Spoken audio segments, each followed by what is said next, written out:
preached last week? Who knows? Nora. We all did. So last week was one of those days, last Sunday, when do you ever have a dream that you got on the bus and you looked down and discovered that you were just in your underwear? That's what happened to me last Sunday when Cindy called and said, "Where are you?" I said, "Oh crap." So here's my excuse. We were actually over here. We were at Bainbridge Church. What happened is on the calendar, I keep a wall calendar, and the 27th and the 30th are in the last square, and they're divided. Do you ever have? Yeah. That was one problem. The other was, a woman in our church about 2 weeks ago said, "I'll do Community Sunday on the 30th. We have a Community Sunday every month. So somehow in my mind, I was here today. So that's my excuse, and I'm very sorry that I left you in the lurch. But I bet you did something very creative. Yes. Interesting. Yeah, and you got out early, which really was a blessing. Okay, so what I would like to share today is, the title is I Am the Poet, I Am the Poem. So I just want you to sort of contemplate that for a moment. What do you think, what's the significance of that? I am the poet, I am the poem. You write it, you live it. Okay? We are our own creators. Okay, we're our own creators. What else do you get from it? I am the poet, I am the poem. We're our own creators, I think, is clear in I am the poet. Yes? I am the poem. Of my own life. Okay. Now, that's interesting. Let me give you my purpose for this title. I was raised in a non-religious home. Nothing. Zero. No church. It wasn't anti-religion. It wasn't pro-religion. It was nothing. At the age of 19 and a half, I had a profound spiritual experience. In fact, several people in our family and neighborhood did. It was like somehow the Christ presence came into the neighborhood, and like dominoes, people started to have experiences with the Christ. So I came into the Christian faith at the age of 19, went off to a Christian college, went to 2 different seminaries, studied and became a minister of a Christian church and taught for a time in a Christian seminary. And after that process, I found myself overwhelmed with the sense that God was this sort of sovereign, omnipotent power that was in control of every detail. And it became rather oppressive. Initially, it was a wonderful experience, but then it became rather oppressive. It was like everything that went on in my life, somehow God was in control of it all. And I got a little bit, like I said, oppressed by this sense of being the poem. In other words, God was making me. And somebody said, "Why don't you go over and talk to this religious science minister? They have a little different perspective." I said, "Well, they're a cult." And then they said, "Well, go talk to the community minister." I said, "Oh, they're a cult too." So I went over and I talked to them. And I got a perspective that was almost the polar opposite. It's like God is not in control, making you do things. You are in control, creating your life. You are a creator. And initially I resisted it, but then it started to sound rather attractive because it made me feel more responsible and like I actually could do something about the things in my life rather than just be a victim. And I moved out of it. In 1990, I left the whole conservative Christian movement, left the seminary, left the church, got involved with the New Thought movement, and I've been involved with it ever since. Because of these two ideas, I am the poet, I am the poem, they stressed, I am the poet. Well, I have been with this movement several years, and about 10 years ago, I found myself having another experience. And that experience was, I started to get sick of being the poet. You understand? In other words, it's like I took on the responsibility for everything in my life. God is in me. God is me. I kept hearing that, God is me. And it was a good perspective until it wasn't. So I kind of went through another crisis. And I was like, crap. I went through a crisis in the conservative movement where I am the poem. You understand? God is doing me. And then I went through a crisis in the New Thought movement where I am the poet. I am doing it. And I thought, well, this didn't work. This didn't work. What's my alternative? What if they're both right? And an imbalance on either side becomes a problem.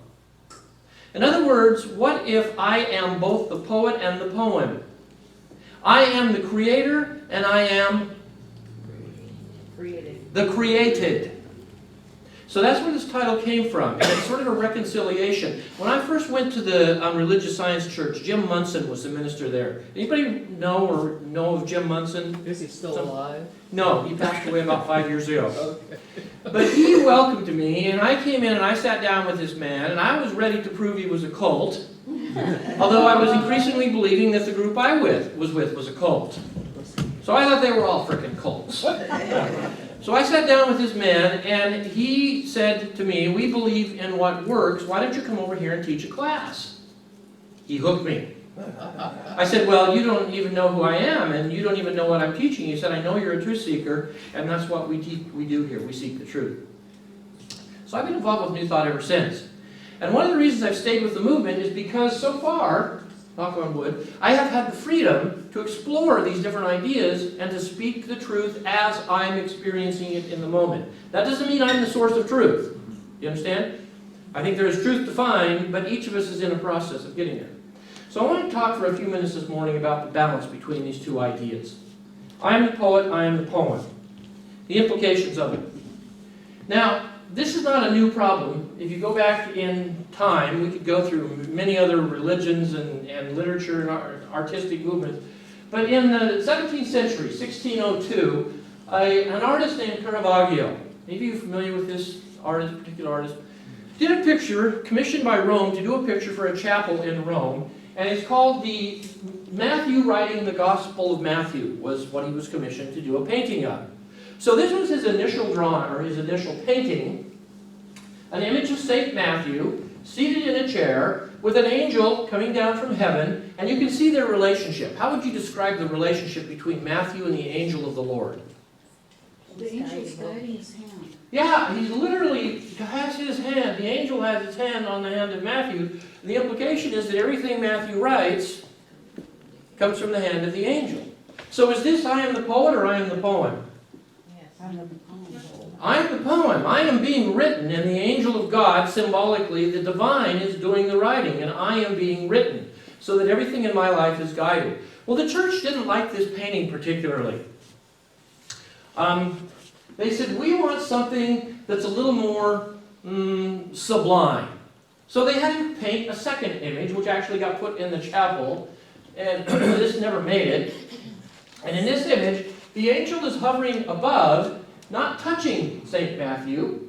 Matthew is sort of looking over his shoulder as if to say, give me a little inspiration, but I am the poet. I am writing this, and I'm going to write about my experience. You're not telling me or showing me every letter and every sentence to write. Here you're basically giving me some experiences and letting me write them in my own words. See the difference? I am the poet, I am the poem. Now the Jews have this very same idea. I call it the bipolar spiritual life. Because there's two poles here. Yes? I'm being done, I am doing. In the Hebrew Bible, this comes out in two creation stories. Are you familiar with the book of Genesis and the two creation stories? Now, in the first creation story, does anybody know how it begins? Very first verses of Genesis. In the beginning, God created the heavens. I want to stress that. Heavens and the earth. And the earth was out. And then it goes through the 7 days or 6 days of creation, and then the Sabbath. The Hebrews actually tell this story and focus on the heavens in it because it is God who is doing the creating and the making. God is the poet in this creation story. God is making all the raw material. The stars, the moon, the sun, the water, the earth, the plants, the animals. Everything that's there is made by God. Even the humans. God makes the humans. God is the poet. But then the Hebrews tell a second creation story in Genesis chapter 2. Most people don't know this, but how does it start?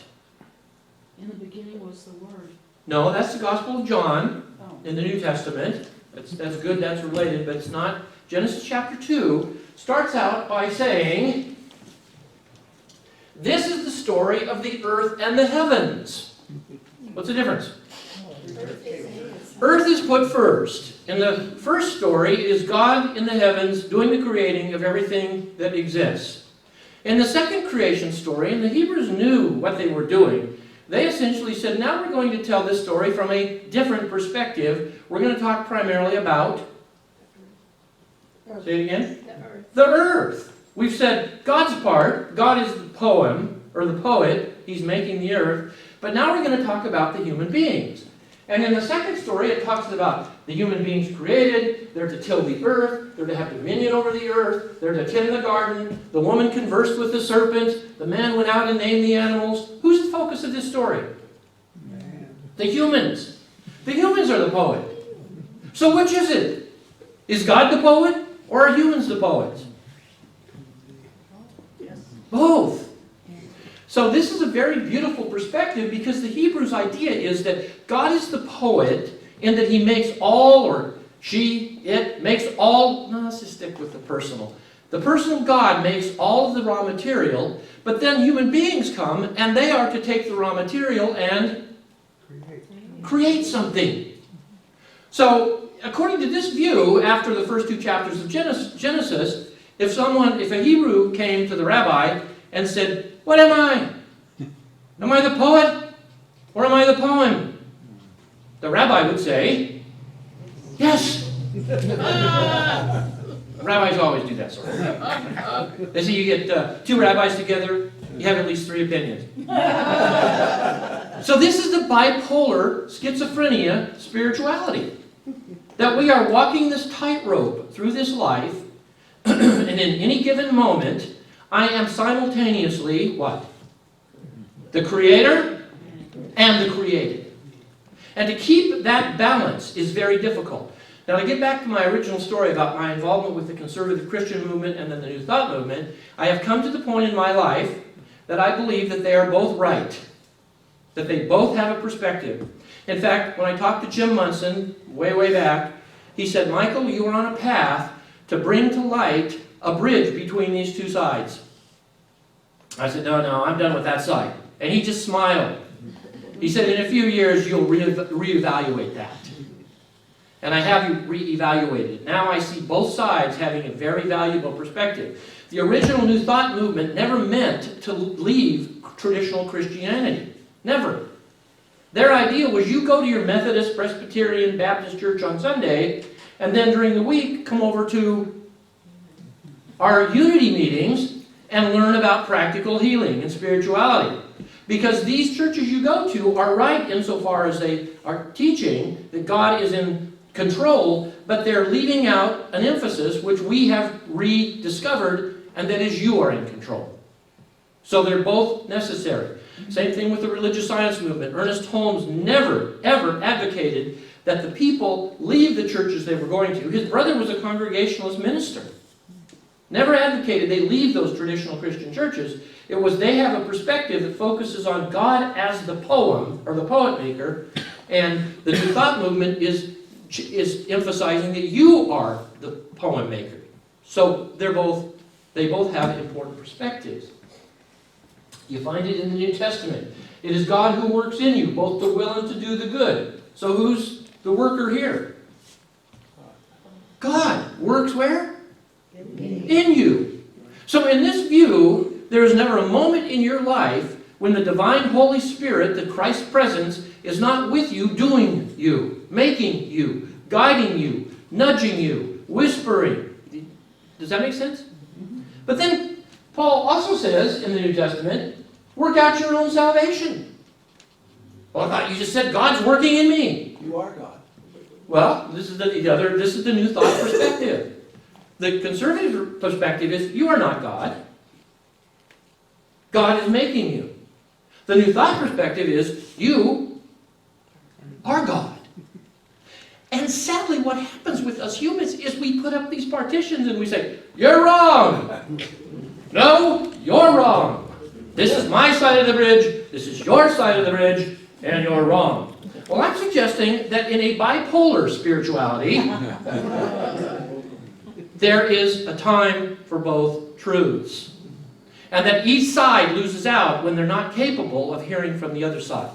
When the conservative side cannot hear what the New Thought side is saying, the conservative position becomes so oppressive that a person is almost perpetually a victim of God's sovereignty. God is doing it, and well, I've got cancer, I'm sick, I'm poor, life sucks. Well, just gut it out until you get to heaven. The New Thought movement comes and says to these people, well, you have a role to play in this. Maybe there's something you can do to heal this sickness. Maybe there's something you can do to change this prosperity situation. Are they right? Absolutely. But the danger on this side is what? I am completely in control. So that if I get cancer and I can't heal it, who's responsible? Me. It's all on me. The conservative side, in my opinion, very smartly says, well, maybe God has something in this experience that has nothing to do with your faith or your lack of consciousness. Maybe you are perfectly conscious, but this experience is part of your spiritual journey. You are the poem. Now, the debate will go on eternally. I get that. But I see that both of them have a perspective. That's why I lined up on both sides. And for me, both sides worked until they didn't. And now that I can stand in the middle of the bridge, I'm trying to learn how to be able to say, what? Taking the title of this talk. I am the poem. What did you say? Bipolar. I am the bipolar poet. I am being made, and I am the maker.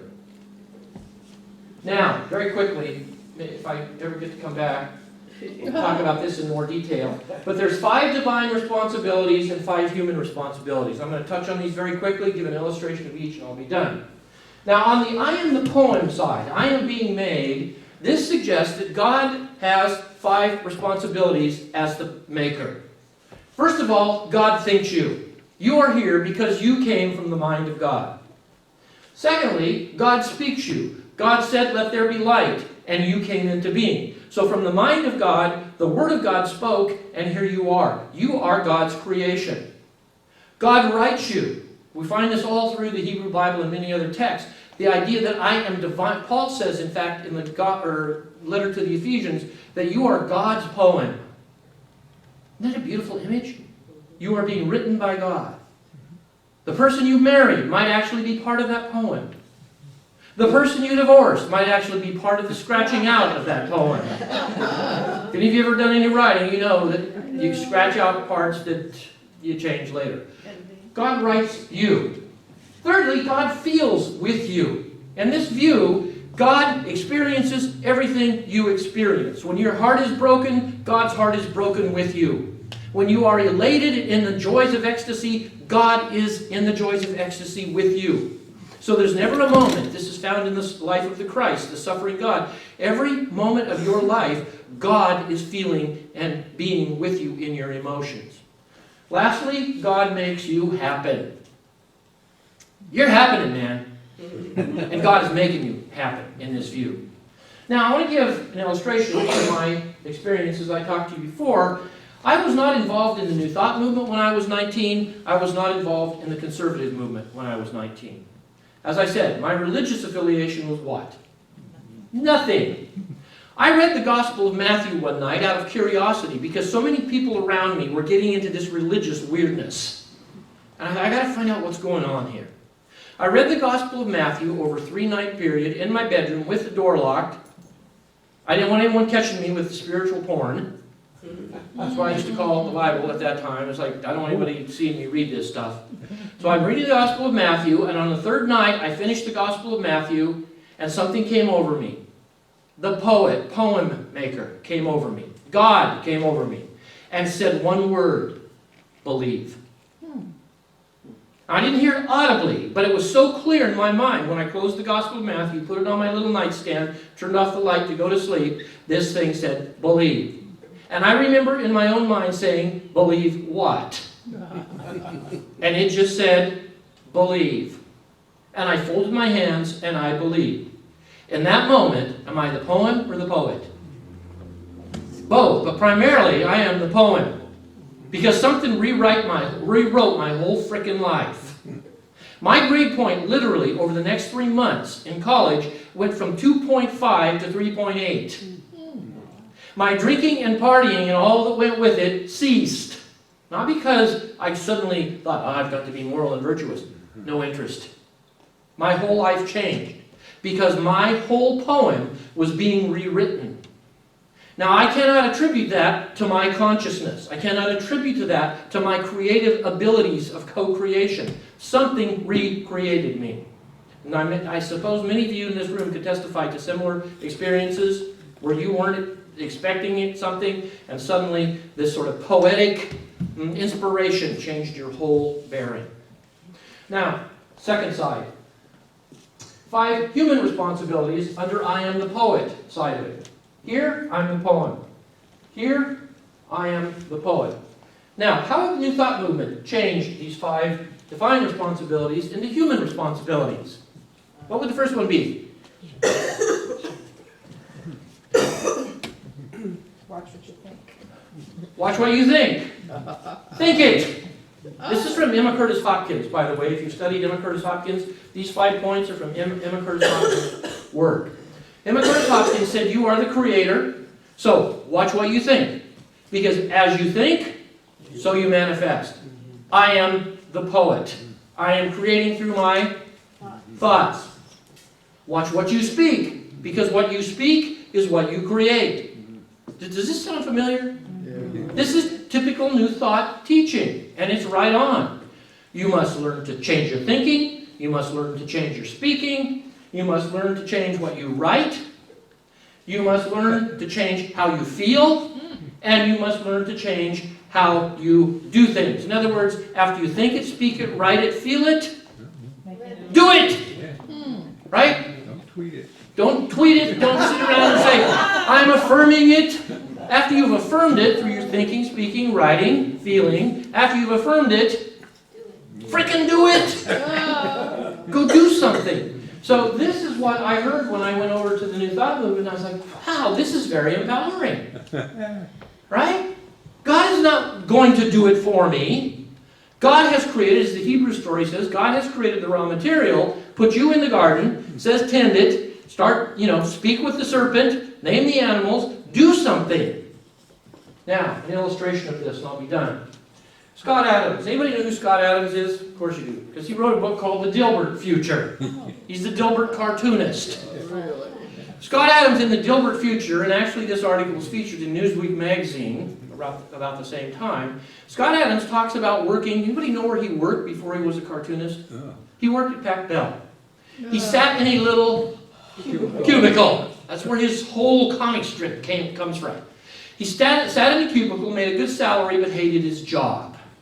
Every day he went to work, he hated his job. He felt like a victim of the system, but he couldn't change. One day he said, someone walked up to my cubicle and said, have you ever heard of affirmative prayer? And he goes, no. What's that? And they said, well, it's a kind of prayer where you change your thinking, you change your speaking, you change the way you write things out. And here's one way you can do it. Take out a pad and write down 15 times a day the same sentence of something that you really, really want. So it's affirmative prayer, right?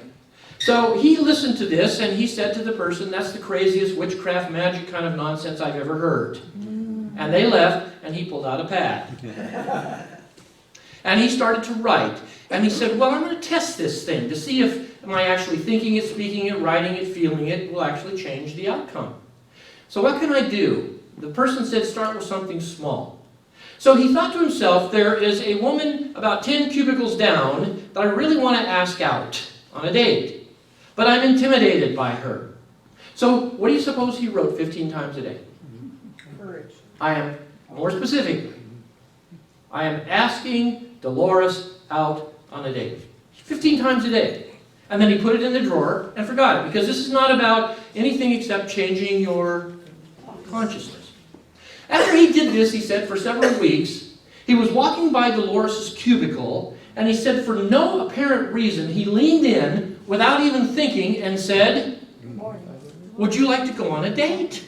And he said as the words were coming out of his mouth, he wondered what the hell had happened to him. But his whole consciousness had rearranged because he was the poet recreating his life.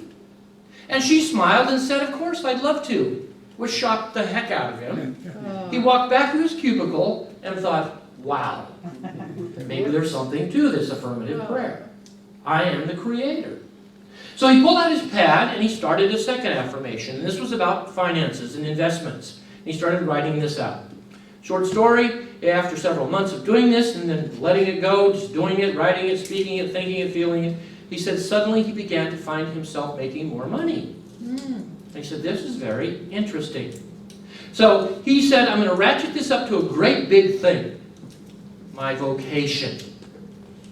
He said, he thought, what do I really, really want? Anybody know? Well, yes, but to affirm that could actually put you out digging. Cartoons. What? Cartoons. Cartoons! He said, I always wanted to be a cartoonist. So he wrote 15 times a day for several months, I am a syndicated cartoonist.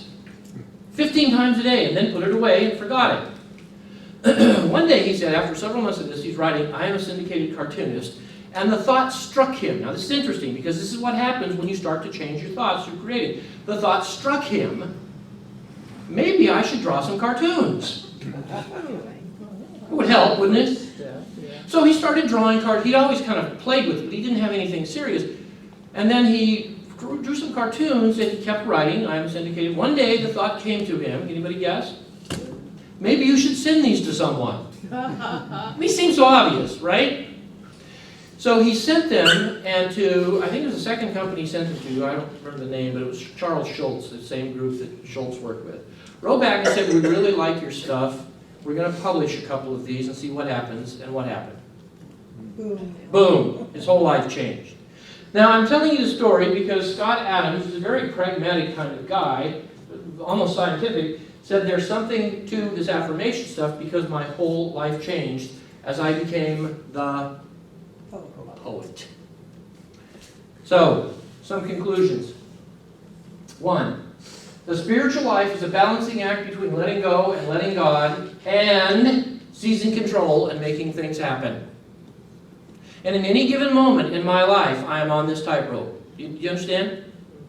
Any given moment, I'm on this tightrope. And I will never completely get it right, I think, because we can always fall to one side or the other. But this is the important thing to remember. I call it the Kenny Rogers School of Spirituality. Anybody know the lyrics of The Gambler? No one to hold them, no one to fold them. Know when to hold them, know when to fold them. This is good spiritual advice. Know when to hold them is when you are the actor or the poet. Do something. Know when to fold them is when you are the poem. There is something bigger than you going on, and this experience in your life right now that's very uncomfortable is probably part of the poem that is you. Move through it, because the poem will continue after this crisis. Know when to hold them, I am the poet, make it happen. Know when to fold them, I am the poem, let go. The Serenity Prayer sums it up, and we'll close with that today. The Serenity Prayer is a prayer that could just as easily be titled, I am the poet, I am the poem, I need the wisdom to know the difference. And here it is. Say it with me together, please. God, grant me the serenity to accept the things I cannot change, the courage to change the things I can, and the wisdom to know the difference. Blessings on you as you go out this week, and just, keep in mind this idea. In any given moment, especially in the high emotional crisis moments, and oftentimes I think it's possible to be both the poet and the poem. Blessings on you.